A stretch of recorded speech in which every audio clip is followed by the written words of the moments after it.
Dear friends, welcome to my video.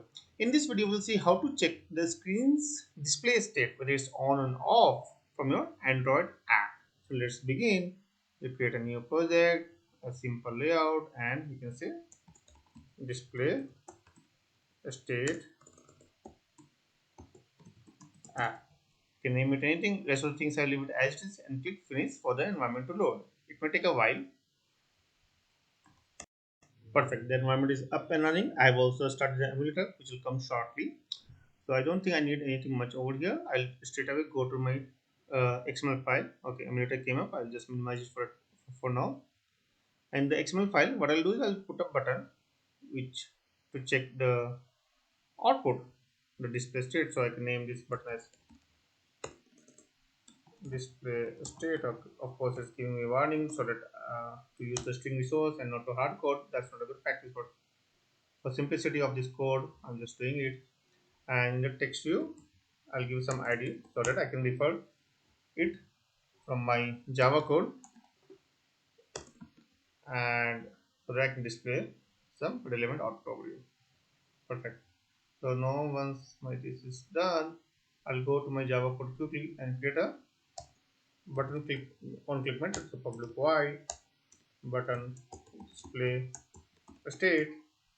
You can name this anything again, it doesn't matter. You don't have to name it the same as the button name, but usually I keep it same. It helps me to understand it points to which particular button in the code when it's pretty much complicated. If I scroll down in the on click attribute over here, I'll set it as this particular method.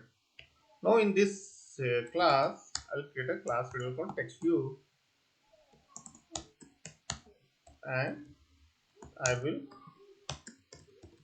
point this to the TextView widget in my layout.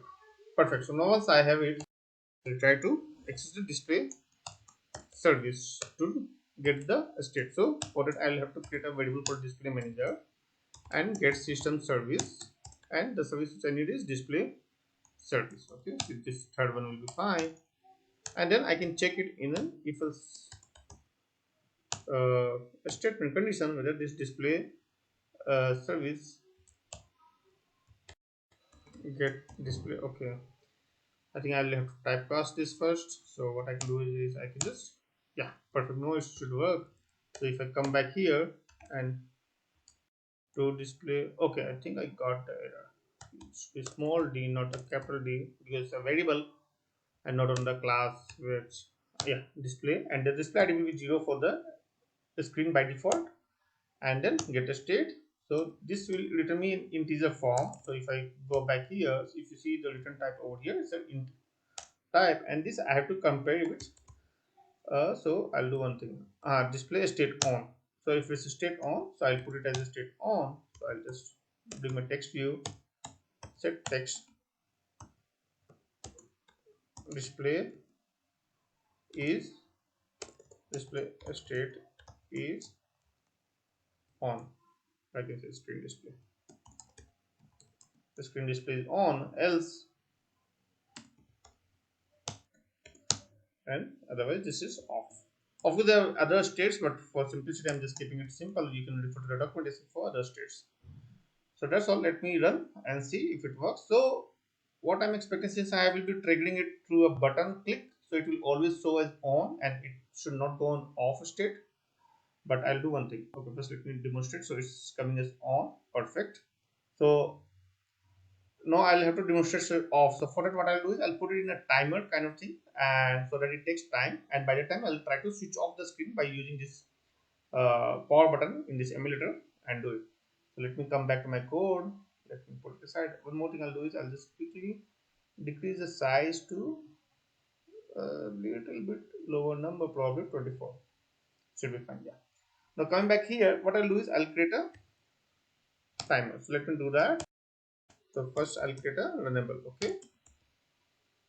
Runnable, new runnable. Yeah. And on run method comes. So there is, that's where our code will go. And but to trigger this runnable, what I'll do is I'll create a handler. new handler, and the looper, what I'll do is looper dot get main looper, and in this I'll delete the handler by a certain duration. So for example, post delayed, and over here I can run the, I think I'll use this second one, post delayed. So the enable we have already created, and delete, it should be delayed by what, some milliseconds. So I will give probably 2000. I hope I'm able to. So delay by 2 seconds over here. And yeah, so what I'll do now is this part will go inside the run. Yes, so now let me rerun and see if I'm able to show the else part also or not. So let the app come up.